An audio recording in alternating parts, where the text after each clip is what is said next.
Good evening. I presume you are my 6 o'clock reading? It's lovely to meet you. Thank you so much for coming in.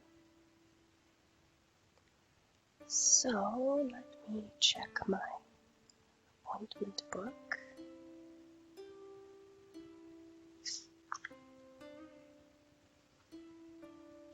Okay.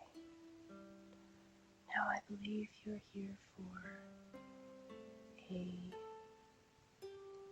romance reading? Okay. A romance reading. Why don't you take a seat? Can I get you anything to drink? I have coffee, tea, water. Water? Or... Okay, here's your water. You can just place it right over there. There's no need to use a coaster. It's an old table, so no need to worry about that. Okay, well, why don't we dive right into it then? Is there anything particular about romance and love that you are interested in learning about? Anything with your current relationship? So you're not in a relationship currently, but you'd like to be. Do you have your eye on somebody? I knew it. Okay, so would you like to ask Tarot today for advice on catching this person's attention, or just a general idea of how romance will go? A little bit of both. So just a general romance. Okay, so if it has advice for you, you'll take it, but great. Well, let me show you the deck that we'll be working with today.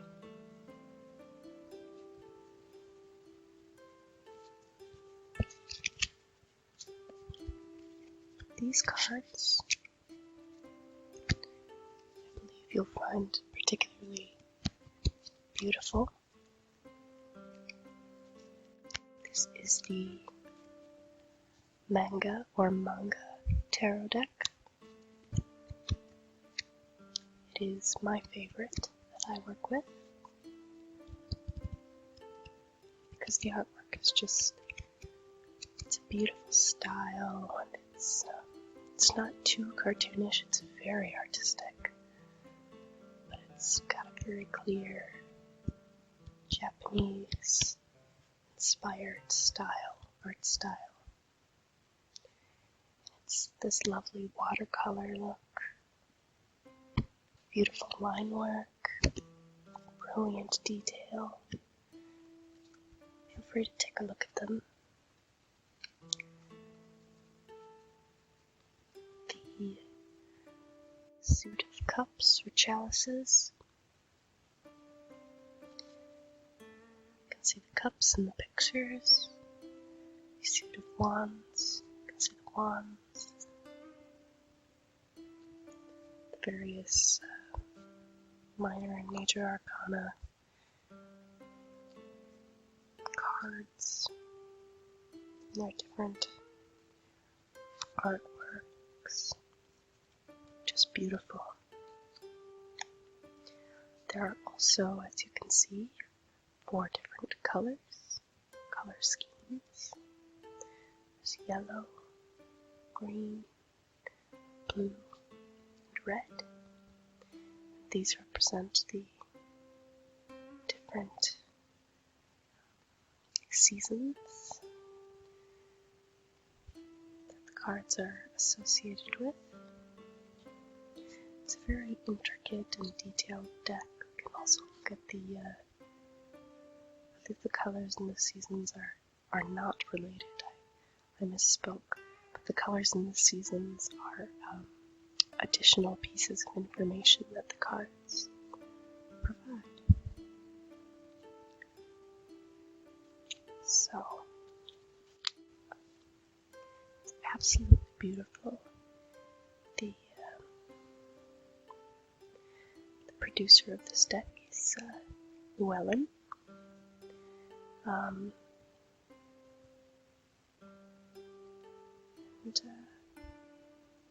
there's this Lo Scarabeo branding on it as well. This was made in Italy. The artist's name is Riccardo Minetti. One last interesting bit about this deck that I'd like to discuss before getting into the reading is this tiny booklet here. In the booklet describes the different glyphs, the different seasons, the different dominant colors, what they represent, which we can look into when we do our reading. But most importantly, I'd like to point out that the traditional gender iconography of this deck has been inverted.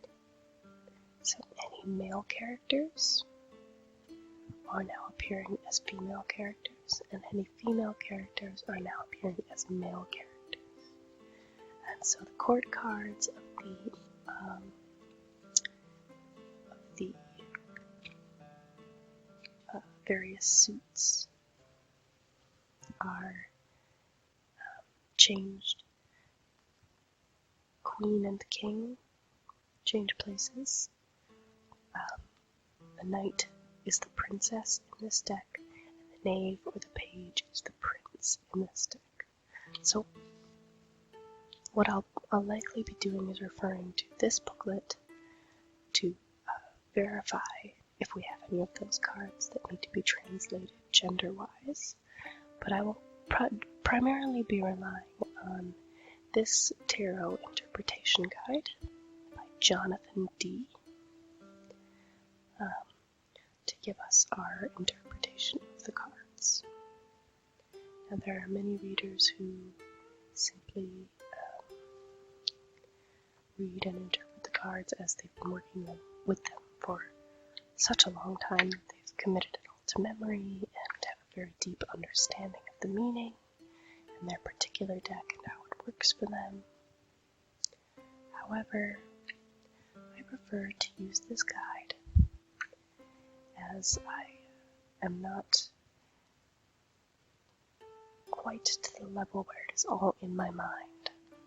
I want to make sure I give you the most accurate information that I possibly can. Okay? Alright. Well, why don't we decide on a spread for you then?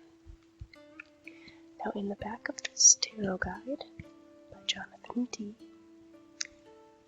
there are, let's see, 1, 2, 3, 4, 5, 6 different spreads we can try. We have the 3-card spread, which is the most basic, with past, present, and future cards. Then we have the cross spread, which is the first more complex spread. It utilizes 6 cards, which is good for very specific questions. It's one of my favorites for specific questions.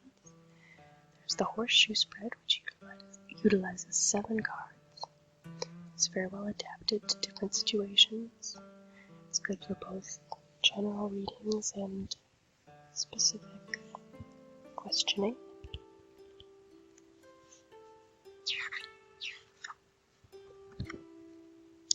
Then we have the fan spread, which is quite advanced, well, typically used for a general reading.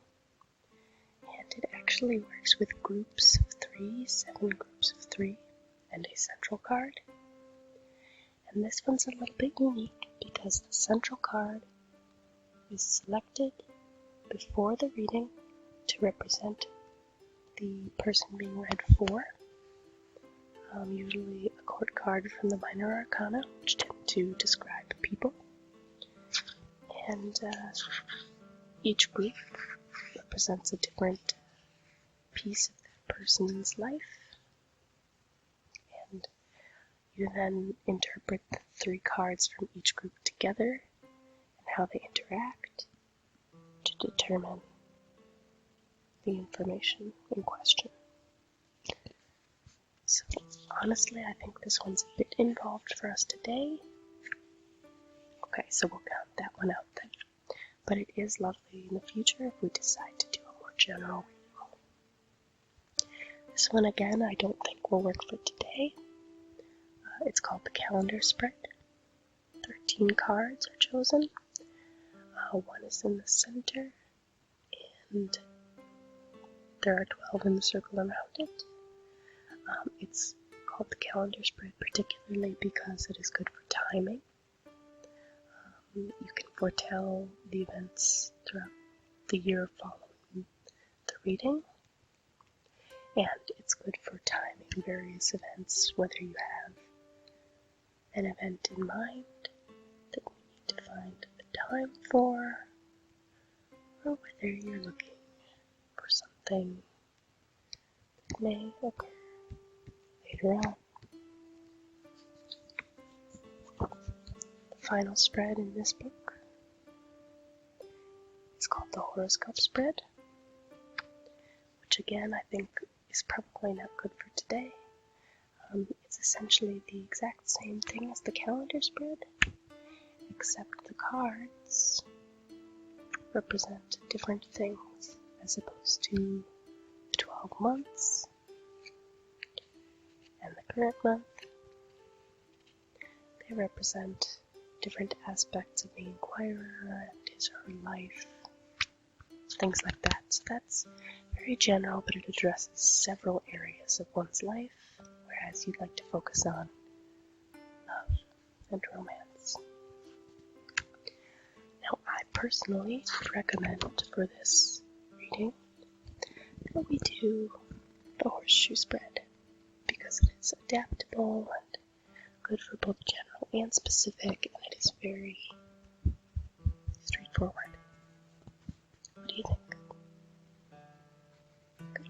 Okay, let's get started then. So the first thing I'm going to do is shuffle the cards a bit.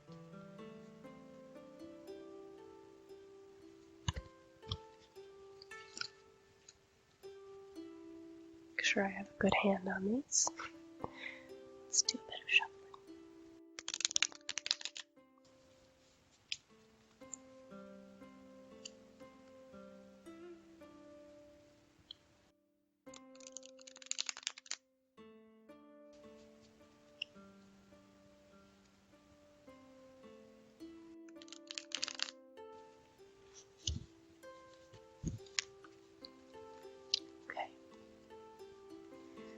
Now what I'm going to do is lay them out on the table and ask you to sort of move them around with your hands and really focus on your love life and your romantic questions and interests, and just focus hard on what you'd like to know. And as you do so, please pick out 7 cards that feel right to you. There is no rush. Take your time. If one jumps out to you, set it aside. And if it takes a time for you to find one, then take that time until you've found the right card. You can choose to look at the cards, the back of the card only, please. Or you may choose to close your eyes while doing this and sort of feel for the card. But either way, if you could place them in a pile, the first one on the bottom, the next one on top, the next one on top, that would be great. And if you don't want to keep count, I'll make sure that I stop you at 7, okay? Okay, you may begin.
Okay, you have one card left.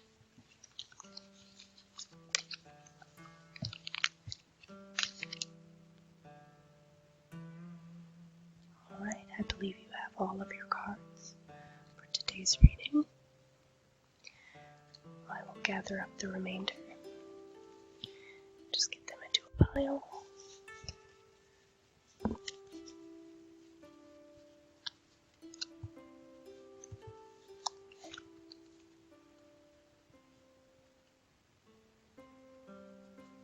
Put them back into their box.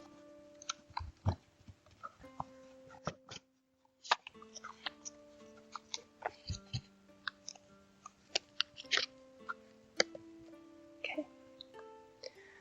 Now what I'm going to do is lay out the cards in the horseshoe spread. So I will take the first card you chose, the one on the bottom of the pile, place it on the left, then I will sort of slowly go up in a horseshoe shape, placing 2, 3, and 4. Our fourth card will be the crest of the horseshoe, the top of the hill, and then we'll come back down symmetrically and place numbers 5, 6, and 7. Are you ready to learn the future or the present or the insight of the cards regarding your love life? Okay, let's begin. Now the first card here, this one on the left, is going to represent the past. And that card is the beautiful Queen of Swords. Now remember that in this deck, the Queen will actually be read as the King in the majority of tarot guides. So we will be reading for the King of Swords. This card is a blue card. That is the dominant color. We see the Queen here. She's actually broken a sword in half with her hands as it appears. She has a beautiful flowered kimono and a beautiful crown. And the glyph on it, in this specific deck, is the autumn glyph. So the dominant color being blue is for the suit of swords, and it stands for air and for intellect. The glyph autumn represents decline, stagnation, sunset, or old age. So keeping those in mind, let's take a look at the meaning of the card overall.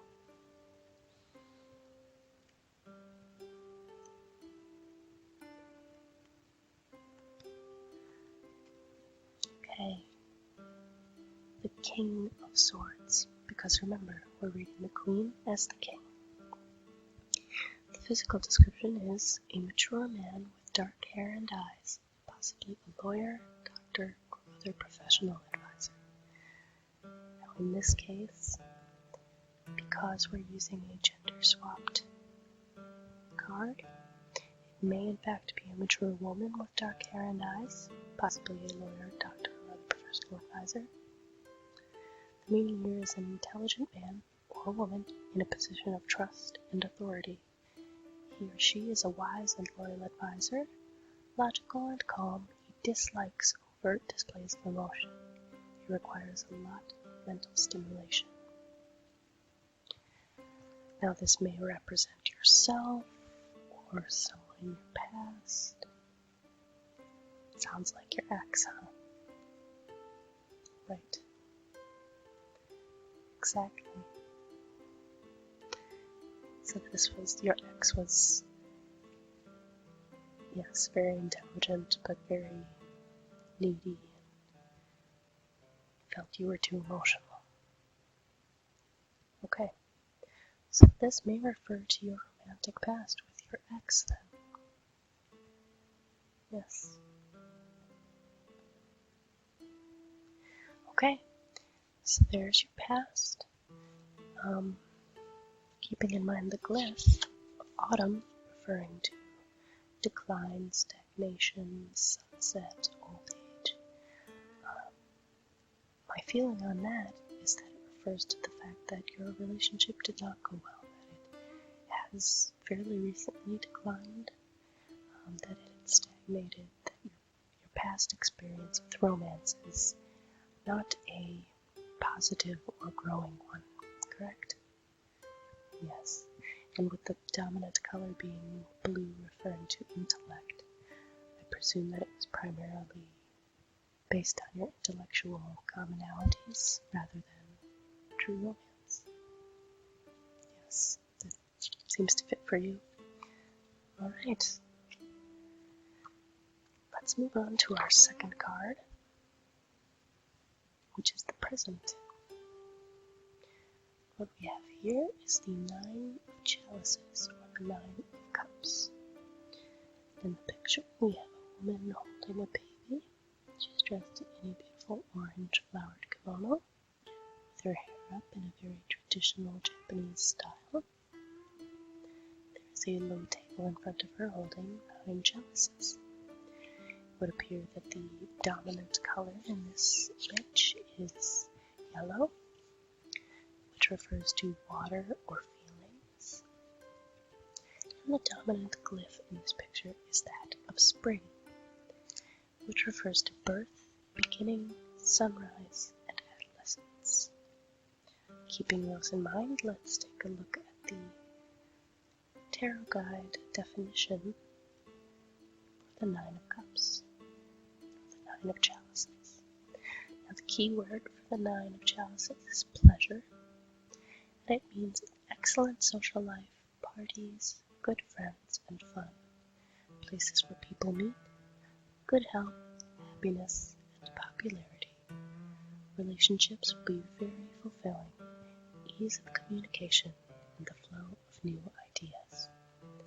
This is a wonderful card. I'm guessing your current life, your current present, is actually quite decent, right? Yeah. You have a good social life, you have good friends, feeling good about your health, correct? Well, at this time, relationships that you do have are very fulfilling. You're getting new ideas. It's a renaissance for you. It is, as the dominant glyph and color suggest, it is a rebirth for you. Okay? Your feelings are overflowing and positive. This sets the stage to be a perfect time for you to grow your romance. Okay? So we have a not so great past, but we have a very promising present. Now, if we move on to card number 3, things get a little more interesting. Card number 3 refers to hidden influences at work. And what we have is the Ten of Swords. It's a rather discomforting looking image, actually. It would appear that there is a woman either looking into a mirror or seeing some specter of herself, and she's stabbed through with 10 swords. She's very upset. There is a dominant color, blue again, for air and intellect, but there are actually 3 different seasonal glyphs on this card, and they include summer, winter, and autumn. Which summer refers to growth, culmination, new, maturity. Winter is death, minimum, night, silence, and autumn again is decline, stagnation, sunset, old age. There's a lot going on there. So let's just take a look at the guide and see how this might all fit together for you with your life. So the 10 of Swords. In this tarot guide, the keyword is ruin. Don't be scared.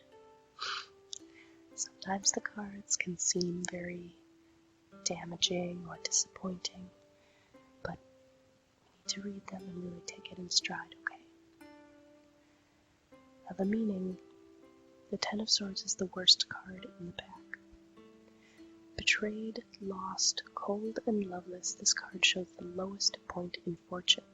However, since this is the worst it can get, improvements must surely follow. The only way from here is up. That would explain partly why there are so many seasons involved here. It is a very intense card depicting one of the lowest points, which suggests that perhaps, unbeknownst to you, your romantic center, your romantic self, your capacity to love and to accept love is at its lowest point. You felt that. You felt empty, yeah. That makes sense. Your previous relationship and your concerns about future love, right now you're feeling empty and hurt and stabbed through with all these swords. And although your life is so good, you may not realize that underneath you have hurts that you still need to heal. Okay? So bear in mind that although this is the worst card in the tarot, it simply is a warning to you to not neglect yourself and your inner needs. Right. You need to love yourself first. Okay? So those are your hidden influences, or your past hurts and the way they have ruined you. But not forever. It's not a complete ruin. You can turn it around. Okay? Now number 4 is kind of similar, but it's more direct. It's the obstacles to be overcome in your life if you want to achieve the romance you seek. This is our first reversed card, which is common for obstacles and cards that illustrate difficulty in general. This is the Tower, and the card itself shows a woman with a broken sword standing outside of a burning tower. It looks as though there's lightning that has struck through the sky. There also are ashes coming down, might be snow even. But it is a very disastrous image, and yet this woman in full armor stands strong, looking unbeaten. The dominant color here appears to be yellow, and the glyph on the card is that of winter. Yellow again is for water and feelings, and winter is for death, minimum, night, and silence. Keep in mind that it is reversed. Now let's take a look at the Tower. Now the major arcana cards have a much more in-depth meaning in general. So what I will do is read you the general meaning of the Tower, and I will read you the reversed meaning. So the Tower is a symbol of safety. In this case, of course, it was not so safe after all. Too much trust had been placed in its thick walls by the builders and those who lived within. The windows denote a narrow view of the world. The card reflects the fact that nothing can stand against the will of the divine. Now the reversed meaning and the obstacles you must overcome: false accusations, imprisonment, and oppression.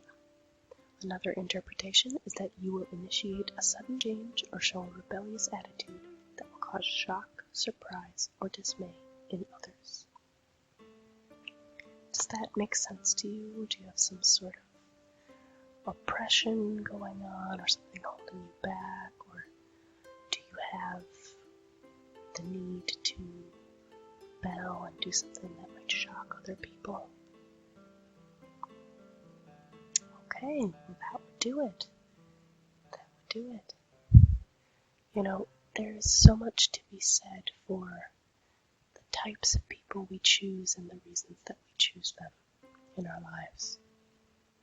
And if your family expects you to date a certain type of person, and that isn't working for you, sometimes it does feel like a rebellion to look for what you actually want. Yeah. So that could be all it is. It could just be that the obstacle you need to overcome is your family's pressures on your romantic relationships. Maybe you need to just step outside for a moment and say, what do I want? Okay? Right.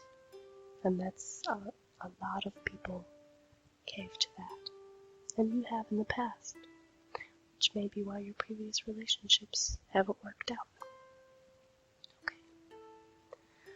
Alright, now card number 5 gives us some insight into the attitudes of other people, whether that be your family, whether that be your friends, okay, co-workers. This card is the 4 of chalices, or the 4 of cups again. The dominant color in this image is somewhat balanced between yellow and green. There does not appear to be a color that is truly dominant. Yellow again refers to water and feelings, whereas green refers to earth and nature. However, because it is a chalices card, and chalices is deeply tied to yellow, I suppose we could say the dominant color leans toward yellow. Okay, and the seasonal glyph is for winter. Again, death, minimum, night, and silence. Now let's take a look at the meaning, the deeper meaning. Let's go back to cups. Okay. The attitudes of other people. Now the key word for the 4 of cups, 4 of chalices, is boredom. Having reached stability within a relationship, what more could be achieved? This could be a case of familiarity breeding contempt. There needs to be a new start to renew the spark in an old relationship. New interests, activities, and friends are required. Now this could suggest that people around you believe that the relationships that you have had, or the way your relationships and romance have gone, have just gotten stale. Perhaps you need to try something new. Perhaps they agree with the cards that you need to just start dating different types of people. Perhaps you need to try new activities, try some new things, get some new friends. Maybe you'll meet a different type of person that you never expected before. Either way, the people around you are starting to view your relationship troubles maybe as a symptom of stagnance and of being bored. And they feel that you need a new spark in your life. Right? So again, that just lends more credence to the idea that perhaps you just need to branch out, meet new people, try new hobbies. Exactly.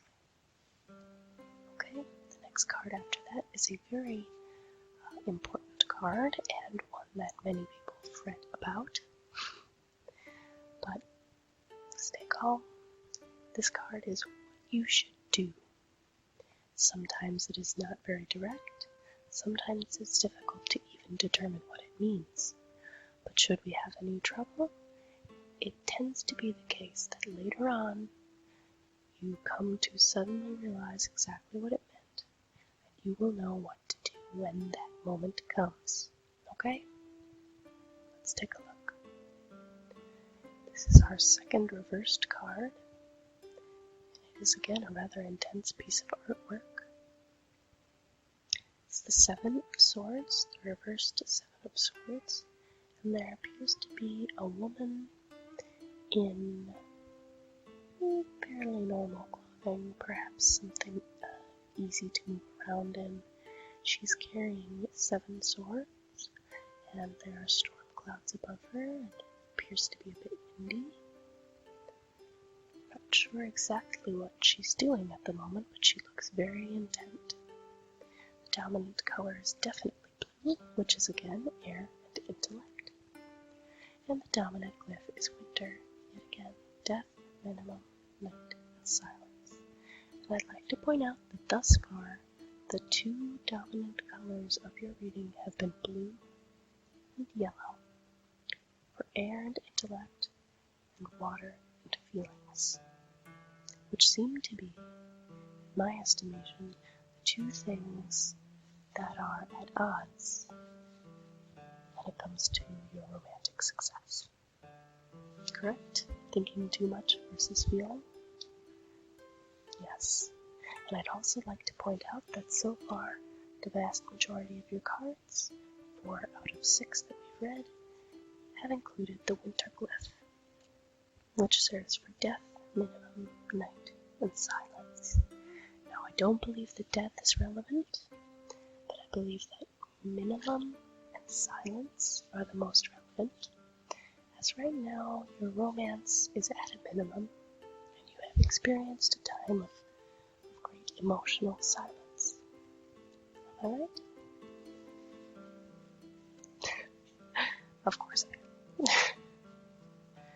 Okay, now let's take a look at the in-depth meaning of the reversed 7 of Swords.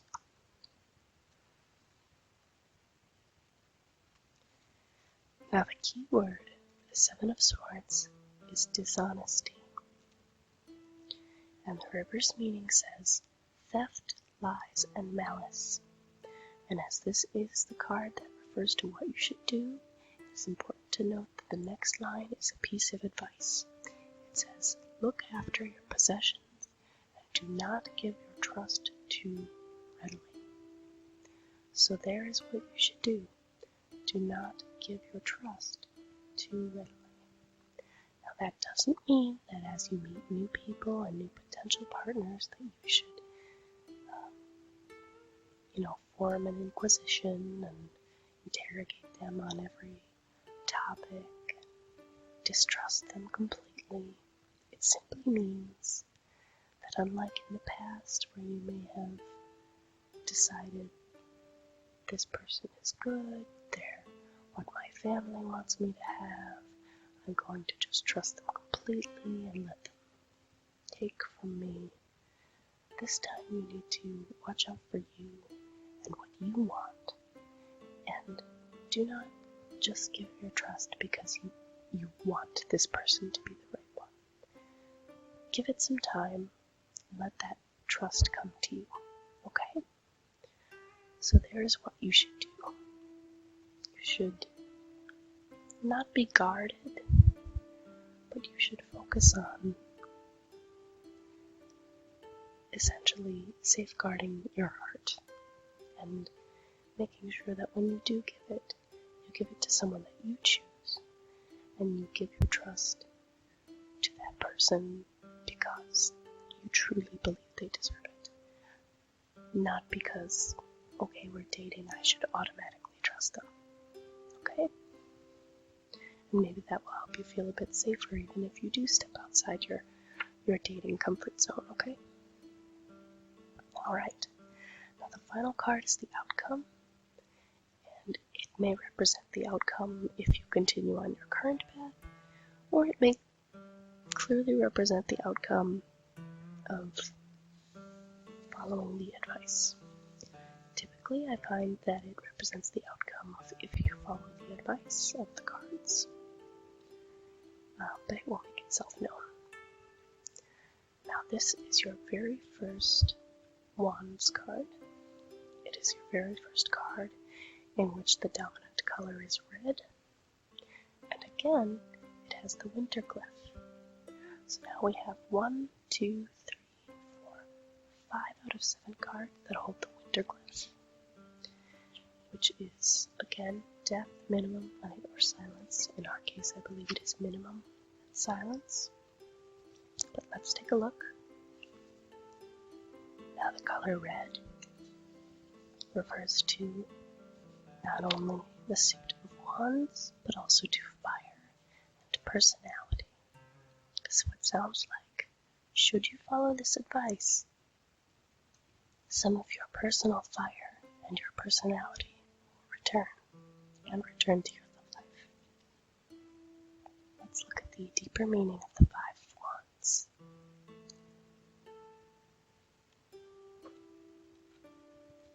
Okay. Now the key word for the Five of Wands is challenge. The meaning, an exciting challenge which raises the adrenaline, competitions, a need to prove oneself. Sporting interests could now be stimulated. The card also indicates a good time to hold negotiations concerning business. Now, this may not sound like a very romantic card, and that could be intentional. The cards may be trying to tell you that you may not immediately find true love or true romance. It may not even be the time for that. But what it does tell you is that you're looking forward to an exciting challenge. You're looking forward to something that really gets your energy up. It gets your personality flowing. It brings passion and fire back into your life. And it may also be suggesting that by getting involved again in hobbies where you may have previously competed, or getting into new sports or new interests, that perhaps those will lead to an appropriate partner.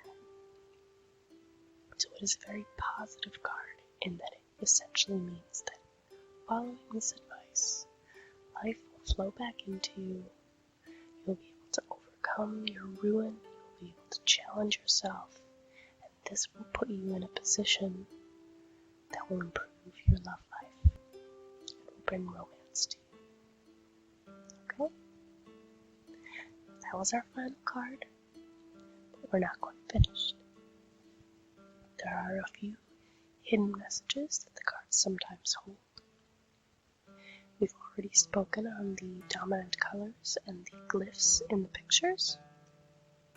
But what we have not discussed is that occasionally there are certain combinations and certain timing elements that can help give us an idea of how things are going to go. Now I'm going to look for some of these combinations in your spread and see if you've got anything interesting here. So we've got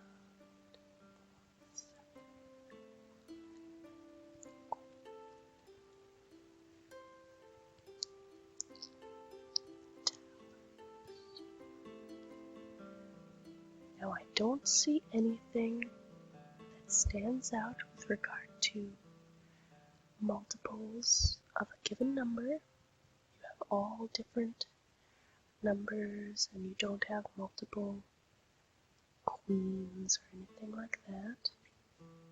One thing that I will point out is that you have one major arcana card in the tower, and the rest are all minor arcana cards. Now typically, when a reading has predominantly major arcana cards, the fate is strongly guiding the reading. But if you have more minor arcana cards, as you do, then your destiny is mostly in your hands. Which is good news, because that means that you don't have to sit around waiting for romance to come as part of your fate. It means that you yourself have the ability to change your love destiny, which is wonderful. So we don't have any secret messages coming from combinations. A last piece we can look at then is your timing. So what we do is go backwards from the last card, take make note of both the suit and number of the first minor numbered card that you come to, which would be the 5 of Wands. Okay? Now, Wands corresponds to weeks in units of time. So the last card we placed was the 5 of Wands, which means that the events of the last card would occur within 5 weeks. Now, this requires, of course, as your fate is in your hands, that you actually follow the advice of the cards. If you go out there and you make that rebellious move, and you get interested in the things that you're interested in, not what other people are interested in, if you get out there and try a new sport or a new hobby or a new competitive event, or even one that you've tried before, then within 5 weeks you should be well on your way to feeling that fire and that passion, that life come back into you. And you'll be ready for a real romance. Yes. Are you satisfied with today's reading? Wonderful. What I will do in our last 10 minutes or so is I will light some incense here, and I'll be playing some meditation music for you. And in that time, I will take some pictures of your readings. I will get you some printouts of what each of the cards mean, and I'll send you home with an idea of your reading today so that you can remember it and refer to it. Okay? And if you'd like to schedule any further readings, or if you'd like any other information, we can discuss that at the end of your meditation session today. Okay? Alright. Can I get you anything else to drink before I head off to do that and turn on the music for you? No? Okay. It was a pleasure meeting you and a pleasure reading for you. And I hope to see you again sometime. I hope that in 5 weeks' time you're able to find yourself in a new place. Okay? Great.